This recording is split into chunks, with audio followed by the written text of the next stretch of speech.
Assalamualaikum warahmatullahi wabarakatuh. Halo sahabat pecinta catur semua. Selamat datang kembali di channel Dr. Skak. Saya doakan Anda selalu sehat dan selalu meningkat dalam kemampuan catur Anda. Materi buku ini dikumpulkan dari buku harian pelatihan Alexander Kobleng yang berisi output dari setiap sesi latihan dengan mantan juara dunia Michael Tal, yang terdiri dari analisis permainan dilakukan segera setelah permainan catur dan secara psikologis kesannya saat itu masih segar dan jelas. Tema kali ini adalah battering ram atau pendobrak. Di sini peran daripada bidak atau pionnya. Bidak adalah senjata terkecil, namun dalam signifikasi material yang kecil ini terletak kekuatannya yang khas, di mana perwira yang paling kuat takut akan serangan bercabang duanya. Yang pertama, kerugian material jika dia diadu dengan bidak. Yang kedua, jika bidak ini berhasil mencapai garis belakang, dia akan dipromosikan menjadi menteri atau perwira lain, kecuali raja tentunya ya. Bagaimanapun, bidak sangat berharga sebagai pendobrak ya. Satu sisi gerakannya lurus, tapi untuk makan dia adalah silang ya. Nah, dengan apa yang bisa dia lakukan ini, bidak dapat membuka rute ke pertahanan musuh untuk dimasuki perwira lain.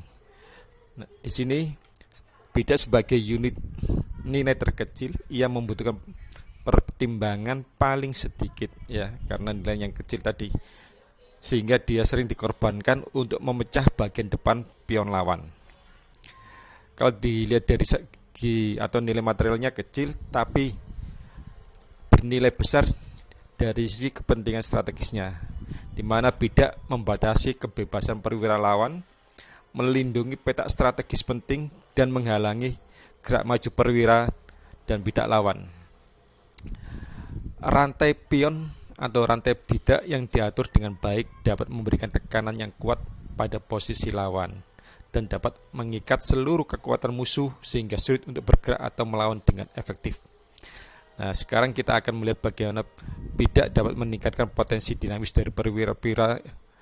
Kita lihat di pertandingan berikut ini antara Tal melawan Larsen. Michael Tal pegang putih, dimulai dengan E4,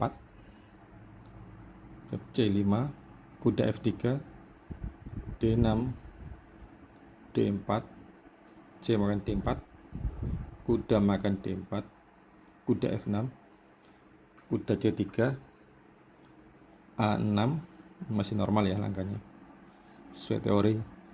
Gajah G7, kuda B D7, gajah C4. Perkembangan gajah di C4 bukannya tanpa niat jahat atau suatu jebakan ya buat hitam, seperti yang ditemukan oleh pemain yang tidak menaruh curiga selama pertandingan berikutnya pada tahun 1951, melanjutkan dengan E6, lalu rokade B5, gajah E6 pengorbanannya. Ini jebakannya di sini. Makan, kuda makan, menteri, lari, lalu kuda D5, makan sama menteri.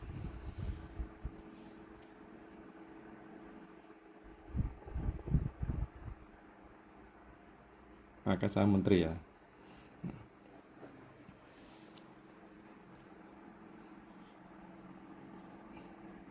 Kemudian ditutup gajah B7. Nah, di sini langkah menuju matnya, yaitu dengan kuda C7 terpaksa dimakan ya karena nggak bisa jalan. menteri E6 tutup skak mat. Makanya hitam menjalankan menteri A5 ya. Lanjut menteri di-2 E6 tal rokade pendek. Di sini Larsen mengharapkan tal rokade panjang karena dia sudah mempersiapkan seperti permainan antara tal melawan Kolarov. Tapi sebagaimana diketahui bahwa dalam pertandingan faktor psikologis adalah sangat penting, sehingga yang sebelumnya sudah mempersiapkan dengan langkah kejutan seperti ini akan membuyarkan konsentrasi maupun psikologisnya. Di sini Larsen melanjutkan dengan H6. Lanjut gajah 4 mundur, gajah E7, benteng A D1, kuda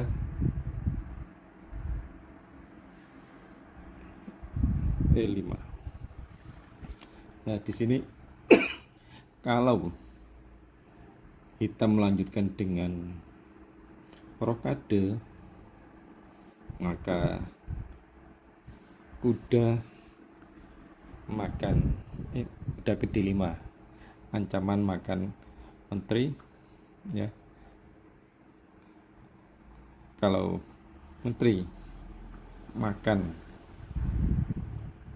menteri, skak dulu, lari, dimakan, kuda ini akan ditukar dengan gajah dan putih menang 1 perwira. Kita lanjutkan lagi langkah pertandingan, yaitu kuda E5, gajahnya mundur ke B3, lalu G5. Ini tentu saja merupakan langkah yang bertujuan ganda ya. Maksudnya apa? Gerakan pion maju 2 langkah sekaligus memiliki keuntungan dan kerugian yang sangat besar ya. Keuntungannya adalah gerakan ini membuka jalan bagi beberapa bidak lain di depannya dan dapat memperkuat posisi di tengah-tengah papan. Kerugiannya, gerakan ini juga membuka lajur yang dapat digunakan oleh lawan untuk menyerang. Putih melanjutkan dengan gajah G3, gajah D7,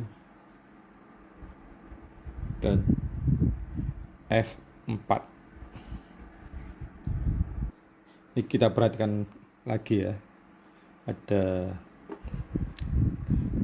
kejangan dari William Stanage, mantan juara dunia, yang pertama mengajari kita bahwa rencana induk catur harus selalu didasarkan pada penilaian posisi. Namun penilaian membutuhkan firasat kritis untuk diikuti. Ini menurut Dr. Emanuel Lasker ya. Beliau juga mantan juara dunia. Sebagai konsekuensi dari komposisi rencana tidak didasarkan pada penguatan pasti master, tetapi pada pemahaman posisi. Ini pentingnya kita memahami posisi dalam bangunan catur ya. Ini yang membutuhkan kemampuan untuk mengevaluasi kepentingan relatif dari berbagai faktor.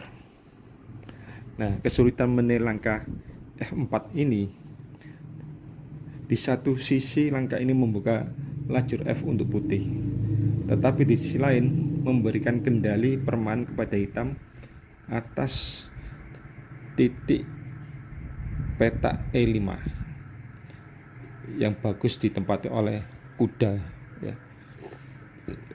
Seorang membutuhkan pemahaman posisi yang mendalam di sini untuk memutuskan mana yang lebih berharga.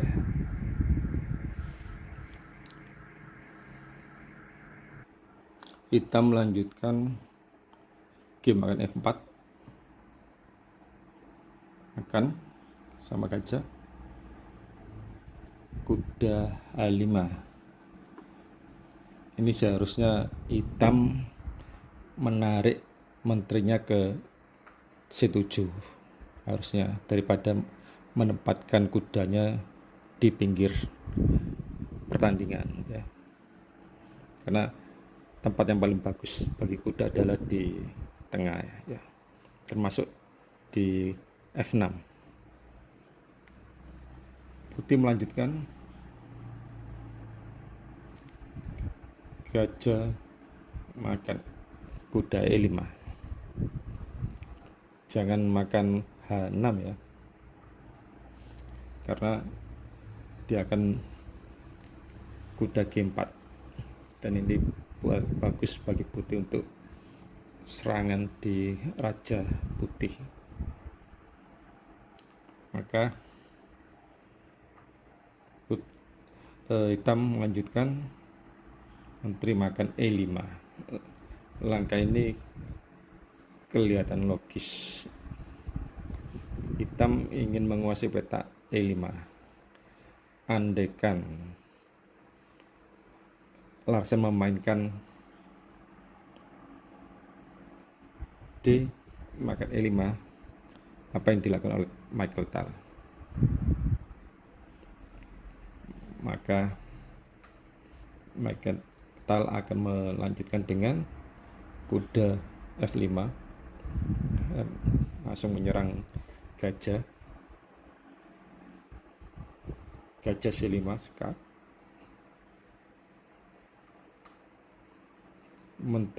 raja H1, lalu rokade, skak dan kuda akan makan sama menteri gajah C6 dan menteri E7 dengan ancaman yang tidak menyenangkan ya, banyak ancaman nanti. Otomatis posisinya bagus putih. Untuk itu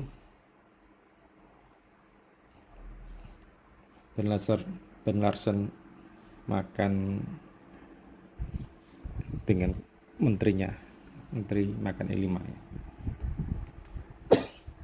Lanjutkan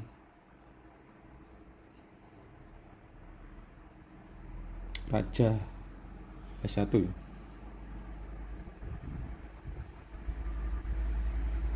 kuda F6. Akhirnya kudanya balik lagi ya, karena salah tempat di pinggir.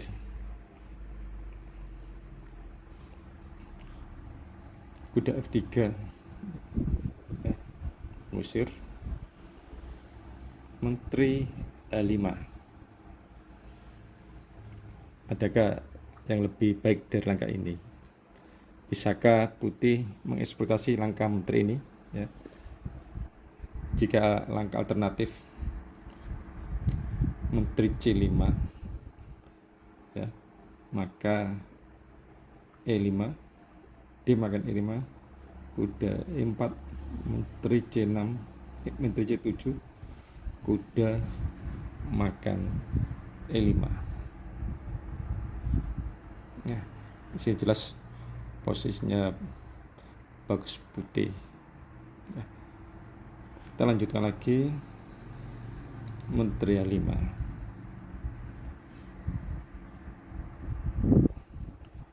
Putih mengangkatkan bidaknya ke E5 sesuai dengan tema permainan kali ini adalah battering ram atau pendobrak yang dilakukan oleh bidak ya.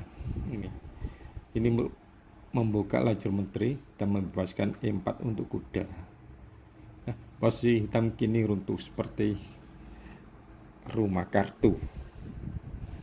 Di sini hitam melanjutkan D makan E5, kuda E4, rokade. Nah, Nah, ini ada pertanyaan. Dapatkah hitam rokade pendek setelah gajah C6? Ya. Andaikan gajah C6, maka kuda G3, menteri G4, kuda makan yang 5, menteri G5, menteri E2, rokade kuda makan F7, ya. Dan hitam kalah. Untuk itu hitam rokade panjang dan jawaban putih adalah kuda G3, menteri G4, kuda makan E5, menteri H4. Nah, di sini langkah kuncinya adalah menteri C3. Dilanjutkan dengan raja B8, kuda makan D7, kuda makan D7, dan langkah kunci lagi adalah benteng makan D7, benteng makan D7. Putih menang 1 perwira, ya. Dan di sini hitam menyerah, ya. Demikian permainan kelima dari Michael Tal. Ikuti terus channel ini dan ikuti permainan dari Michael Tal yang lebih menarik lagi di lain kesempatan. Terima kasih atas perhatian teman-teman telah melihat channel saya. Saya doakan selalu sehat dan semangat dalam belajar permainan catur. Semoga apa yang saya sampaikan ini bisa bermanfaat bagi perkembangan catur Anda. Wassalamualaikum warahmatullahi wabarakatuh.